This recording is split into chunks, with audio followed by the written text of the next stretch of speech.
Welcome back to JRF Atta. Welcome back to another session of our Decoding Sociology series, जहां आज की class में हम लोग सेक्युलरिज्म एंड कम्युनलिज्म के बारे में पढ़ने वाले हैं। यूनिट 10 का ये काफी ज्यादा इंपॉर्टेंट टॉपिक है। तो चलिए आज की क्लास में हम लोग ये तो जो टर्म्स हैं इनका मीनिंग अच्छे से समझ लेते हैं। बट उससे पहले आप में से कोई भी ऐसा है जो फॉर द फर्स्ट टाइम मुझे देख रहा है, तो मेरा नाम जूही जैन है and UGC net sociology paper 2 की क्लासेस जेआरएफ अड्डा पर मैं आप सभी के लिए लेकर आती हूँ। अगर आप सिस्टमेटिक तरीके से स्ट्रक्चर्ड वे में यूजीसी नेट जेआरएफ के लिए अगर तैयारी करना चाहते हो, तो यहाँ पर कोर्सेज भी आपके लिए ऑलरेडी चलते हैं। इन कोर्सेज को आप ज्वाइन कर सकते हो। पेपर 1 प्लस पेपर 2 सोशियोलॉजी का कंप्लीट कोर्स यहाँ पर आपको मिल जाता है, जहाँ पर सारे आपको यूनिट्स हैं, टॉपिक्स हैं, डिटेल में अच्छे से कवर कराए जाते हैं। तो अगर आप मेरे साथ अच्छे से साथ में मिलकर यूजीसी नेट सेट गेट की तैयारी करना चाहते हो, तो आप इस कोर्स को भी ज्वाइन कर सकते हो। यहाँ पर टेस्ट सीरीज, हैंडबुक और क्रैश कोर्सेज आपको ये सभी चीजें मिल जाती है। इसके अलावा counselling session, doubt clearing session, ये सारी चीजें भी आपको कोर्स में मिल जाती हैं। तो आज के सेशन की तरफ हम लोग आ जाते हैं। सबसे पहले हम लोग सेक्युलरिज्म के बारे में समझेंगे। धर्मनिरपेक्षता क्या होता है, सबसे पहले हम लोग इसके बारे में समझ लेते हैं।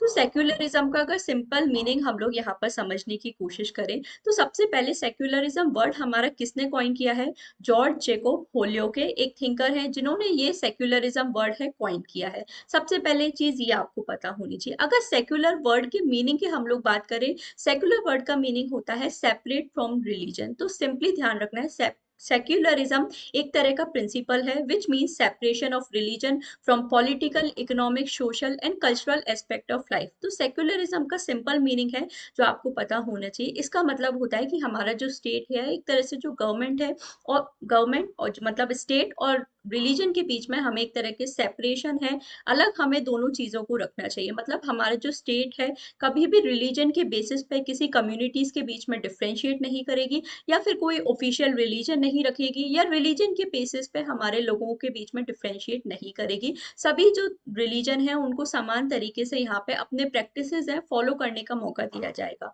तो ये जो प्रैक्टिस होता है, यहाँ पे गवर्नमेंट रिलीजन की जो भी एक्टिविटीज है उसमें इंटरफेयर नहीं करता है, या रिलीजन से एक तरह से सेपरेट रहता है। ये जो प्रिंसिपल है इसे सिंपल भाषा में सेक्युलरिज्म हम लोग बुलाते हैं। तो ये चीज बस एक बेसिक मीनिंग है जो आपको यहाँ पे पता होना चाहिए। इसका मतलब क्या है? It emphasise dissociation of the state from religion. मतलब यहाँ पर राज्य को हम लोग धर्म से अलग रखने की कोशिश करते हैं। सारे जो भी रिलीजन है उनको फुल फ्रीडम दिया जाता है कि वो अपने रिलीजियस प्रैक्टिसेस को फॉलो कर सकते हैं, और सारे रिलीजन को इक्वल अपॉर्चुनिटी दी जाती है। यहाँ पर जो भी रिलीजन है वो अपना कोई भी रिलीजियस प्रैक्टिसेस है उनको फॉलो कर सकते हो। कभी भी यहाँ पे डिस्क्रिमिनेशन या फिर पार्शियलिटी नहीं होती।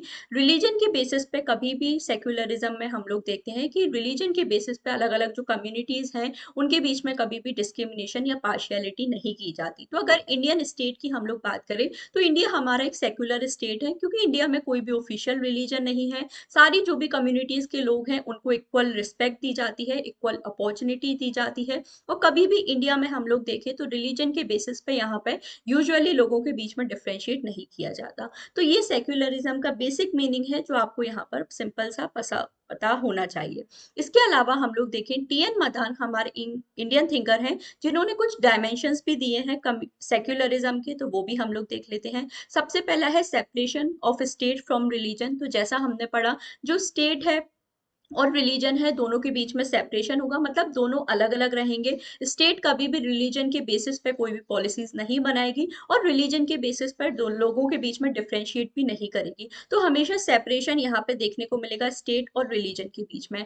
नेक्स्ट उन्होंने बताया है equal and impartial treatment of all communities by the state. मतलब राज्य द्वारा सभी समुदाय के साथ समान और निष्पक्ष व्यवहार किया जाएगा। किसी भी रिलीजन के बेसिस पे कभी भी कम्युनिटीज के बीच में डिफ्रेंशिएट नहीं होगा, सबको इक्वल अपॉर्चुनिटी होगी, और यहाँ पे भेदभाव भी रिलीजन के बेसिस पे नहीं होगा।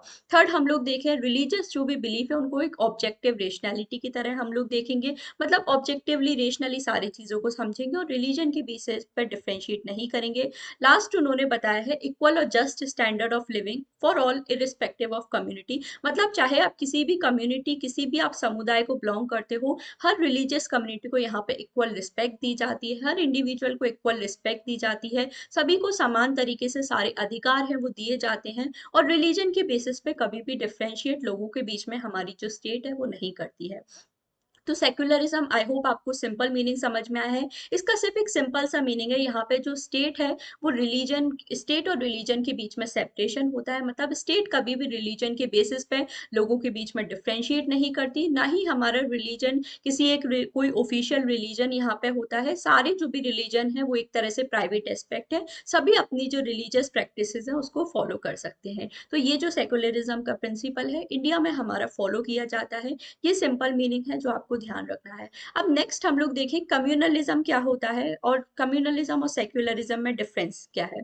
तो कम्युनलिज्म क्या है, एक तरह की आइडियोलॉजी है। यहाँ पे हम लोग देखें कम्युनिटीज को रिलीजियस बेसिस पे आपका फॉर्म किया जाता है, धर्म के बेसिस पे आपको अलग अलग समुदाय में लोगों को हमारा बांटा जाता है। तो यही मेन डिफरेंस है सेक्युलरिज्म और कम्युनलिज्म में। सेक्युलरिज्म में हम लोग रिलीजन को अलग रखते हैं स्टेट से, बट कम्युनलिज्म की हम लोग बात करें तो यहाँ पे कम्युनिटीज को आप रिलीजन के बेसिस पे ही हमारा आपस में डिफरेंशिएट करते हो। जो एक पर्टिकुलर कम्युनिटी के लोग हैं उसमें आपस में जो भी मेंबर्स हैं उनके तो कॉमन इंटरेस्ट होंगे, बट अदर जो रिलीजियस कम्युनिटी है उनके कंपैरिजन में हम लोग देखें तो दोनों में, ये जो दो अलग अलग कम्युनिटीज हैं उनके बीच में डिफरेंसेस हैं, हमें जो भेदभाव है वो देखने को मिल सकता है। और इसी वजह से जो कम्युनल वायलेंस है, हमारी सांप्रदायिक हिंसा है, वो भी हमारी इसी वजह से अराइज होती है। तो कम्युनलिज्म का सिंपल मतलब होता है जब ये एक तरह की आइडियोलॉजी है, विचारधारा है, जहाँ पे रिलीजन के बेसिस पे हमारी जो कम्युनिटीज है फॉर्म होती हैं और रिलीजन के बेसिस पे लोगों के बीच में जो डिफरेंसेस हैं वो देखने को मिलते हैं। काफी ज्यादा सीवियर भी ये डिफरेंसेस हो जाते हैं और उसकी वजह से कम्युनल राइट्स भी हमें देखने को मिलते हैं। जैसे ये जो पॉलिसी है ब्रिटिशर्स ने हमारे इंडिया में फॉलो की थी। आप जानते हो ब्रिटिशर्स ने हमारा हिंदू और जो मुस्लिम कम्युनिटी के लोग थे इनके बीच में डिवाइड एंड रूल पॉलिसी करने की कोशिश की थी। मतलब मुस्लिम कम्युनिटीज के लिए अलग स्टेट उन्होंने बिल्टअप किया था जिसे पाकिस्तान के नेम से हम लोग जानते हैं, और हिंदू कम्युनिटीज के लिए हमारा जो इंडिया है वहां पे एक तरह से ज्यादा इंपॉर्टेंस दी जा रही थी। तो कम्युनलिज्म सिंपली मीन्स जब आप रिलीजन के बेसिस पे दो अलग अलग कम्युनिटीज के लोगों को डिवाइड करते हो तो उसे हम लोग कम्युनलिज्म यहाँ पे बोल सकते हैं। कम्युनलिज्म हम लोग देखें तो इसके वजह से काफी ज्यादा जो इश्यूज हैं, प्रॉब्लम्स भी आपकी सोसाइटी में क्रिएट होते हैं, क्योंकि बहुत ज़्यादा एंटागोनिस्टिक डिफरेंसेस लोगों के बीच में होते हैं। मतलब जो दो अलग अलग कम्युनिटीज़ हैं उनके बीच में बहुत ज़्यादा सीवियर डिफरेंसेस हैं वो हमें देखने को मिलते हैं। इसका सबसे बेस्ट एग्जांपल हम लोग ले सकते हैं, जैसे हिंदू एंड मुस्लिम कम्युनिटी के बीच में हमेशा जो डिफरेंसेस हैं वो आपकी सोसाइटी में देखने को मिलते ही हैं। तो दिस सिंपली मीन्स कम्युनलिज्म। अब इसके अलावा हम लोग यहाँ पे देखें तो टी.के. उमेर अगेन हमारे एक इंडियन थिंकर आ जाते हैं जिन्होंने 6 डायमेंशंस हमें दिए हैं कम्युनलिज्म के। सो कौन कौन से 6 डायमेंशन है, ये क्वेश्चन आपको डायरेक्टली एग्जाम में पूछा जाता है। सबसे पहला तो यही क्वेश्चन बन जाता है किसने 6 डायमेंशंस दिए हैं कम्युनलिज्म के, तो टी.के. उमेर ने दिए हैं। नेक्स्ट आपसे बनता है कौन कौन से डायमेंशन दिए हैं, तो एसिमिलेशनिस्ट, वेलफेयरिस्ट, रिट्रीटिस्ट, रिटेलिएशनरी, सेपरेटिस्ट एंड सेशनिस्ट। आत्मसातीकरणवादी, कल्याणकारवादी, पश्चिम गमनवादी, प्रतिकारवादी, पृथकतावादी और विलग्नतावादी। ये हमारे 6 अलग अलग डायमेंशंस हैं जो टी.के. ओमेन ने हमें दिए हैं। अगर आप चाहते हो कि इसके ऊपर मैं भी एक डिटेल वीडियो लेके आऊं, क्योंकि ये जो 6 अलग अलग टर्म्स हैं इनका बहुत ज्यादा अलग अलग डिफरेंट मीनिंग है, तो इस पर भी एक सेशन ऑब्वियसली हम लोग प्लान कर सकते हैं। तो do let me know in the comment section अगर आप चाहते हो कि मैं इस टॉपिक पर भी आपके लिए एक वीडियो लेकर आऊं, तो मैं आपके लिए जरूर ये जो टर्म्स हैं इनका मीनिंग भी एक्सप्लेन करूंगी। फिलहाल के लिए आपको ध्यान रखना है टी.के. उमेन ने 6 डायमेंशंस दिए हैं हमें कम्युनलिज्म के, और इनका जो नेम है वो भी आपको याद होना चाहिए है। तो आई होप आज का जो सेशन है वो आपको पसंद आया होगा। सिंपल मीनिंग है कम्युनलिज्म और सेक्युलरिज्म का, तो दोनों का मीनिंग आपको अच्छे से ध्यान रखना है। दोनों का जो डिफरेंस है वो भी आप लोगों को यहाँ पे ध्यान रखना है। अगर क्लास अच्छी लगी तो क्लास को जरूर लाइक और शेयर भी कीजिएगा। साथ ही एक होमवर्क क्वेश्चन भी आपके लिए है, क्वेश्चन ऑफ द डे आपके लिए है, जिसका आंसर आप सभी लोगों को मुझे कमेंट सेक्शन में जरूर करके बताना है। अगर आपको क्लास समझ आई है, अच्छी लगी है, तो इसका आंसर जरूर मुझे कमेंट सेक्शन में मिलना चाहिए। और अगर आप इस क्वेश्चन का आंसर जानना चाहते हो, इसी तरह से मेरी और क्लासेस अटेंड करना चाहते हो, तो डेली 3 PM पर यूट्यूब पर मेरी क्लासेस आपके लिए होती हैं। इन क्लासेस को आप फॉलो कर सकते हो। साथ ही पेड कोर्स भी यहाँ पर अवेलेबल है, तो उसे भी आप ज्वाइन कर सकते हो। वहां पर भी इसी तरह से इंटरेस्टिंग तरीके से सारी जो भी थियरीज है मैं आपको कंप्लीट कराती हूँ। तो आज के लिए बस इतना ही। होमवर्क क्वेश्चन का आंसर सभी लोग कमेंट सेक्शन में बताएंगे। And don't forget to like and share this video. Channel पे फर्स्ट टाइम आए हैं तो सब्सक्राइब भी कर लीजिए। आज के लिए बस इतना ही। Thank you so much for joining the session.